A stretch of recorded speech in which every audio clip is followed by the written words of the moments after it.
Jean-Marc Kabound, bonjour. Bonjour. Comment allez-vous? Je vais bien. Après 2 ans et demi de prison.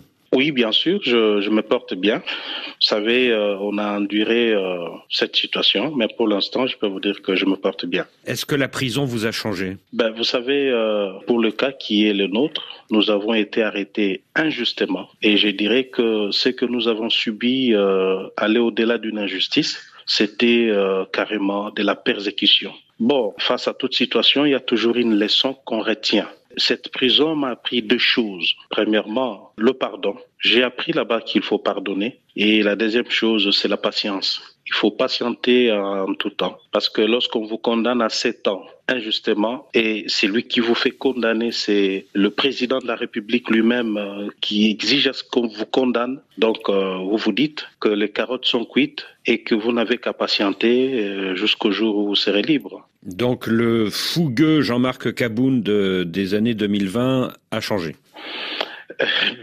Nous sommes en train de grandir. Hein. Je ne suis plus le Jean-Marc de 2020.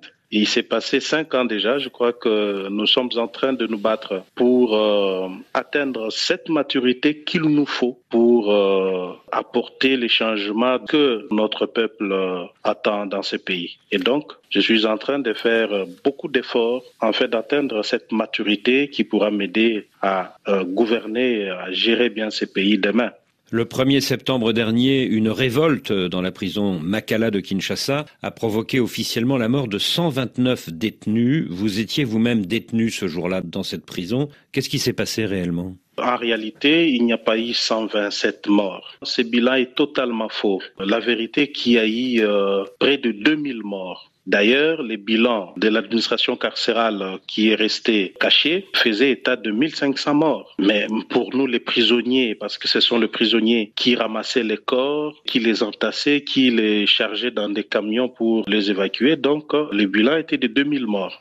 Alors, cette situation est dramatique parce que dans une prison déjà qui avait 22 000 pensionnaires au lieu de 1500 prévus, c'était difficile pour gérer une telle surpopulation. Mais l'événement se passe la nuit du 1er au 2, c'est-à-dire à minuit exactement. Le premier pavillon est cassé. Ceux du premier pavillon vont casser les deuxièmes pavillons, ainsi de suite. Ils arrivent à casser tous les pavillons. Là, c'est de minuit à 2 heures du matin et les services de sécurité commis à la garde de la prison n'ont pas réagi. Ils ont laissé les prisonniers casser les portes des cellules et s'entasser dans la cour de la prison pour chercher à forcer maintenant le portail central afin de sortir.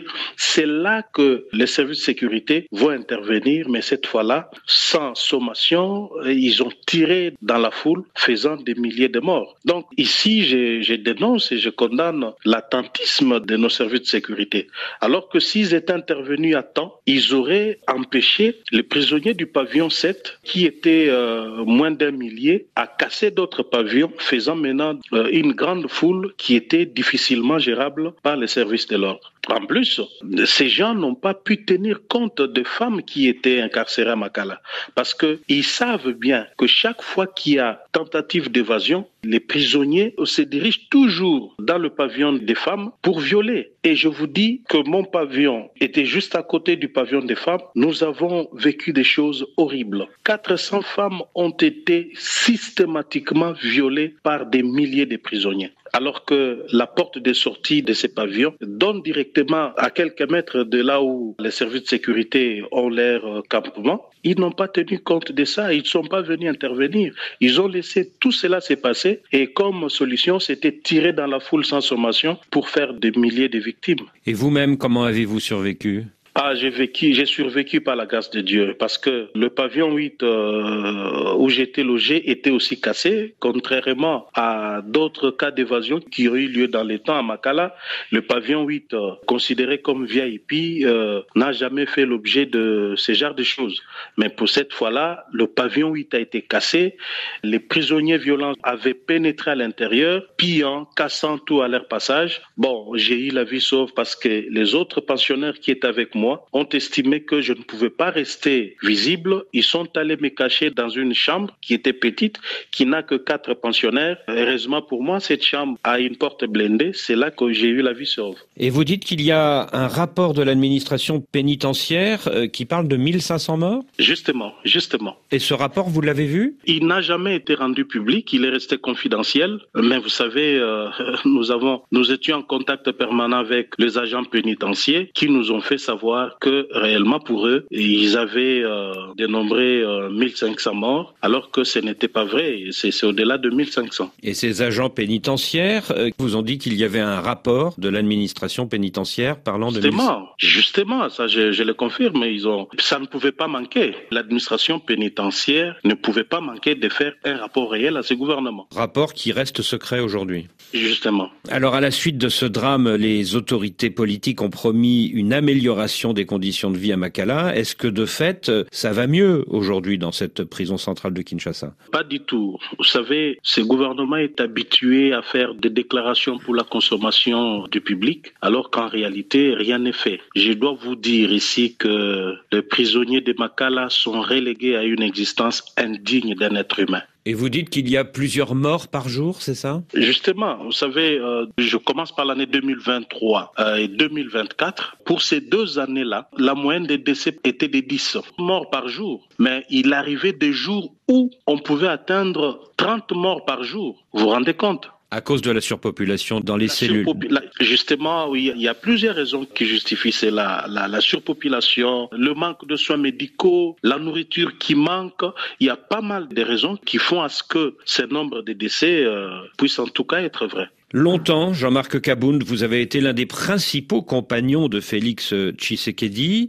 Après son arrivée au pouvoir, vous êtes même devenu le président par intérim du parti au pouvoir UDPS. Et puis en 2022, ça a été la rupture, puis la prison pour outrage au chef de l'État. Est-ce que vous regrettez aujourd'hui cette conférence de presse de juillet 2022 où vous avez tenu des propos virulents contre le chef de l'État ? Bon, je dois ici vous dire que je ne regrette rien. Mes propos n'ont pas été virulents. Moins encore des dénonciations comme beaucoup le disent. Mais c'était tout simplement un témoignage citoyen d'intérêt public voué à l'émancipation du peuple congolais pour son développement et c'est là pour garantir l'état de droit, le développement et l'éclosion sociale. Moi, j'ai rempli la part de mon contrat en tant que citoyen congolais, acteur politique et député national de surcroît. Je ne pouvais que dire ce qui devait être dit pour que les choses changent dans mon pays. En face, j'ai eu un monsieur qui tolère de moins en moins la contradiction, qui est réfractaire à la vérité, et c'est comme ça qu'ils m'ont fait subir cette persécution. Le 21 février, vous avez été libéré et le lendemain, le 22 février, Félix Tshisekedi, lors d'une rencontre avec les parlementaires de son camp, a invité ses opposants à entrer dans un gouvernement d'union nationale. Est-ce que votre libération n'est donc pas un geste politique de sa part ? Non, je ne crois pas que ma libération puisse faire l'objet d'un marchandage politique. J'ai été victime de persécutions politiques, condamné à une peine de 7 ans et je passais 30 mois en prison. Cette injustice, je crois qu'elle ne pourra jamais être réparée parce que j'ai déjà passé 30 mois en prison injustement. Donc, ici, je ne voudrais pas que ma libération fasse l'objet des interprétations, des marchandages politiques. Donc, une décision a été prise pour arrêter l'injustice que j'étais en train de subir. Et pas par la volonté de Tshisekedi. Il faut avouer qu'il y a eu une forte pression depuis que j'étais en prison, tant par la communauté internationale que l'opinion publique interne du Congo. Les Congolais étaient mécontents de mon arrestation.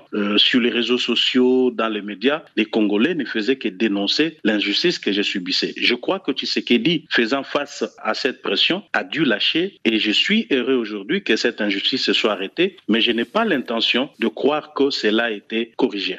Alors, concernant le prétendu gouvernement d'union nationale, je crois qu'aujourd'hui, M. Tshisekedi est en train de manipuler l'opinion, d'instrumentaliser la situation sécuritaire à l'est de notre pays. Parce qu'il est allé aux élections. Il a dit qu'il avait gagné les élections à 73% et qu'il s'est tapé plus de 450 députés au Parlement. Je crois qu'il contrôle carrément le Parlement à 90%. Donc, si aujourd'hui il estime qu'il doit recourir à l'opposition, ça voudrait dire que Tshisekedi est confronté à une crise de gouvernance. Il y a crise totale de gouvernance et pour moi, j'estime que le gouvernement d'union nationale qu'il propose de mettre sur pied ne résolvera rien du tout. Mais est-ce que Félix Tshisekedi n'a pas lâché sur vous et sur deux autres prisonniers politiques, Mike Mukebayi et Seth Kikuni, qui viennent d'être libérés, afin de frapper les esprits et de montrer qu'il tendait la main vers l'opposition? Je crois que cela était une obligation pour lui. Ça ne peut pas être considéré comme un cadeau que Félix Tshisekedi donne à l'opposition, parce que moi, comme les autres prisonniers, Mike Mukebayi et Seth Kikuni, étions incarcérés injustement. C'est-à-dire, notre place n'était pas en prison. Et d'ailleurs, je crois que notre libération, jusqu'à preuve du contraire, reste insuffisante. Parce qu'il y a encore des prisonniers politiques qui continuent de croupir en prison. Ici, je fais allusion à Jacques Ndala, qui continue de croupir injustement en prison. Il y a un autre aspect que beaucoup de gens ne font pas attention. C'est une catégorie de prisonniers dont le média et même les acteurs politiques ne font pas cas. Ce sont les généraux. Je vous dis ici que plusieurs généraux katangais sont arrêtés injustement. Ils sont détenus dans des cachots en prison sans jugement. Ça fait des années. Ici, je vais parler du général Philémon Yave. Je vais parler du général Djadidja. Ils sont nombreux. Et je ne comprends pas qu'un pouvoir se résume à arrêter toute personne sans le moindre aménagement, sans tenir compte de la loi et surtout l'enfermer sans lui donner accès à un procès équitable. Donc, le gouvernement Tshisekedi doit savoir que ma libération et la libération de deux autres ne suffit pas. Il y a d'autres prisonniers qui croupissent en prison injustement qui doivent être libérés. L'avancée du M23 dans l'est de votre pays, qu'est-ce que vous en pensez? Je crois que cette situation taraude les esprits de tous. C'est-à-dire pour tout Congolais épris de paix et de justice, l'avancée du M23 dans notre pays est inacceptable. Et ici, je tiens premièrement à compatir avec cette population de l'Est qui souffre, ça fait maintenant 30 ans, qui souffre et elle est sans défense, abandonnée à la merci du Rwanda. Mais en même temps, je vais dire ici que l'implication du Rwanda dans tout ce qui s'est fait à l'Est à travers le M23 n'est pas à démontrer. Et j'en appelle à la communauté internationale. Cette communauté doit comprendre que ce qui se passe au Congo est inacceptable et tout le monde doit demander au Rwanda de retirer ses troupes en République démocratique du Congo pour que le Congo retrouve la paix. Donc nous n'avons pas besoin de cette guerre. C'est vrai, Tshisekedi ne gère pas le pays comme il se doit. Il a choisi la voie de la violence, la voie de la persécution contre tous ceux qui ne sont pas d'accord avec lui. Il a choisi la voie de la mauvaise gouvernance, la corruption, les détournements des deniers publics. Tout ça, nous connaissons. Mais nous ne pouvons pas ajouter à tout cela l'insécurité et la mort par les armes. Donc nous disons ici que le Rwanda doit retirer ses troupes de la RDC. Parce que le Rwanda viole le droit international, il viole la charte des Nations Unies qui dispose que l'agression est un acte proscrit par tous ces instruments juridiques internationaux. Est-ce que vous êtes pour ou contre un dialogue avec le M23? Je crois que cette question doit être débattue sans passion. Aujourd'hui, vous avez le camp Tshisekedi qui est englué dans un narratif qui ne donne pas d'issue. C'est un narratif qui, en réalité, n'explique rien. Et d'ailleurs, je crois que Tshisekedi s'est fait prisonnier de son propre narratif. À force de dire que les M23 sont des terroristes, aujourd'hui, il ne sait plus avancer. Mais au regard de la situation telle qu'elle se présente, qui est clair que la RDC n'a pas une armée capable de faire face au M23, il est de bonne loi que nous puissions envisager une solution politique pour résoudre cette crise. Donc, moi, je l'ai dit, que le dialogue doit se passer en deux temps. Parce que la crise que nous avons dans la partie Est, c'est une crise armée internationale. Vous avez des armées de plusieurs pays qui sont sur notre territoire et qui combattent. Donc cette crise ne peut être endiguée que par un dialogue au niveau international, sous l'égide, bien entendu, des organisations régionales, sous-régionales, même internationales. Et là, je souscris la démarche du processus de Luanda qui voudrait que Kagame et Tshisekedi puissent trouver un accord pouvant permettre la cessation définitive des hostilités. Et cela aura l'avantage de permettre des actions humanitaires pouvant soulager ces populations meurtries tant longtemps. Et ce n'est qu'à cette condition qu'un dialogue national pourra maintenant avoir lieu avec les M23, j'insiste, avec les M23 comme partie au conflit. Et c'est M23 qui sera bien entendu débarrassé de RDF, de Rwandais, parce que l'accord que Tshisekedi et Kabila trouvera nous permettra de faire partir tous les militaires rwandais qui sont au M23 et que ferons-nous des Congolais qui vont rester Nanga, Willy Ngoma et les autres. Donc, dire qu'on ne va pas négocier avec le M23, c'est une absurdité. Nous devons réfléchir. Le dialogue avec le M23, tout comme avec l'ensemble de la classe politique et de la société civile, demeure, c'est un impératif catégorique pour trouver la solution durable au problème de l'Est. Depuis votre libération, Jean-Marc Kabound, vous avez reçu plusieurs visites à votre domicile, notamment celle de l'opposant Martin Fayoulou. Est-ce que vous songez à une coalition avec lui dans l'opposition ?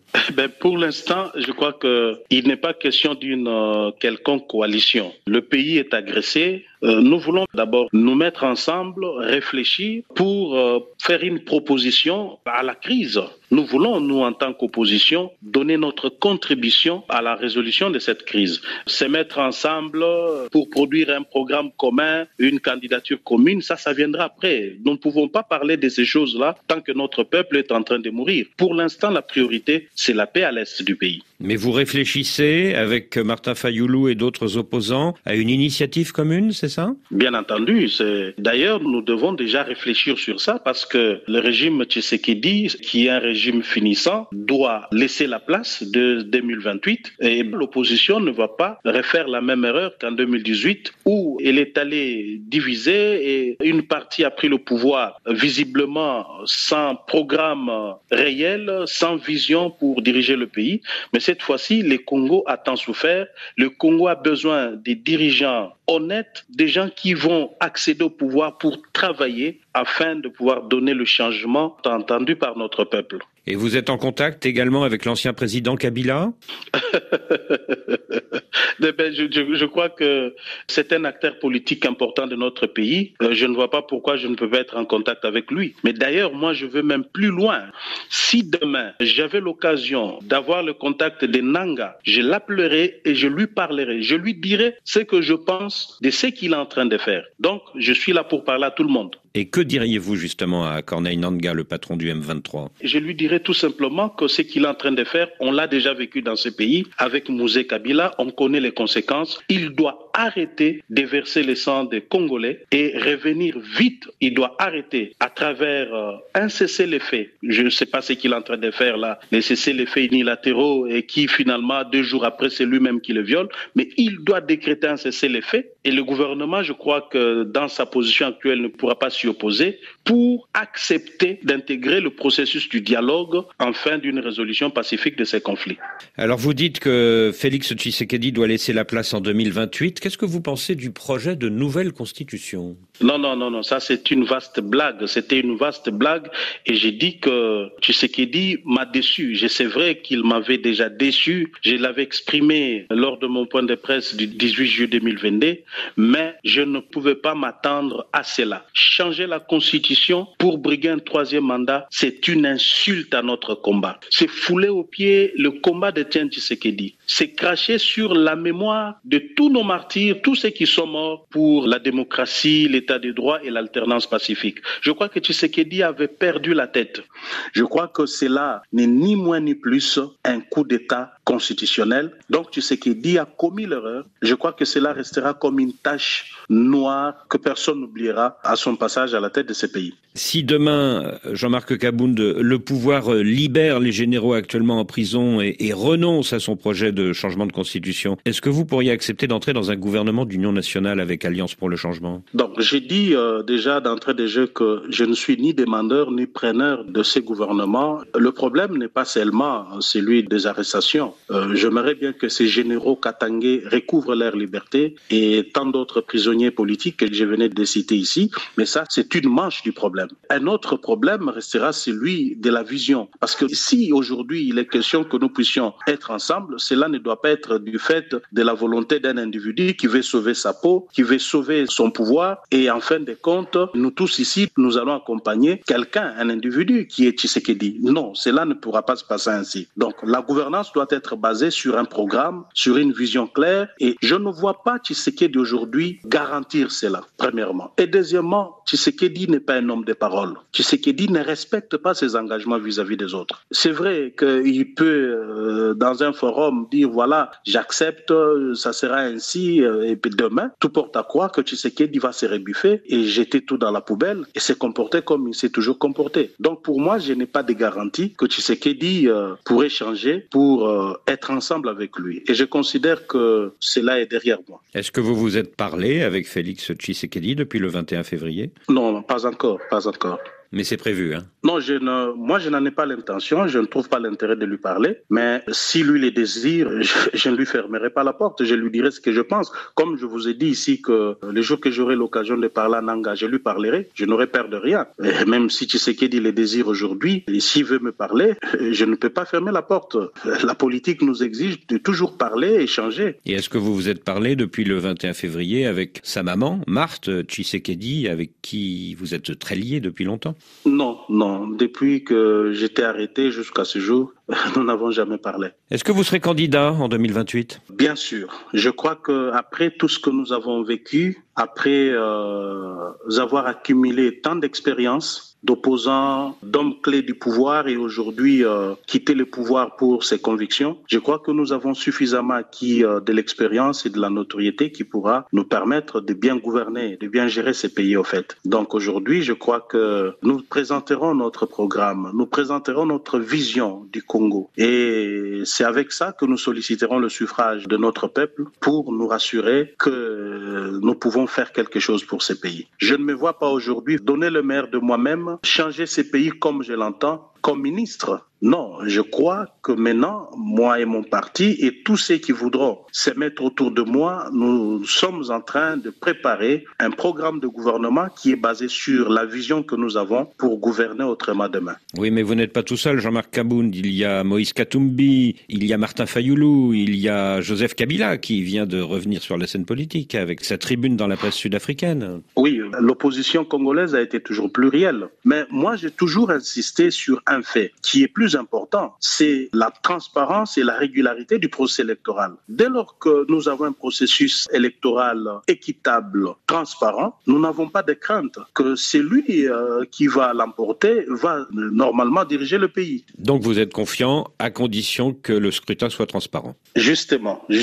Jean-Marc Kabound, merci.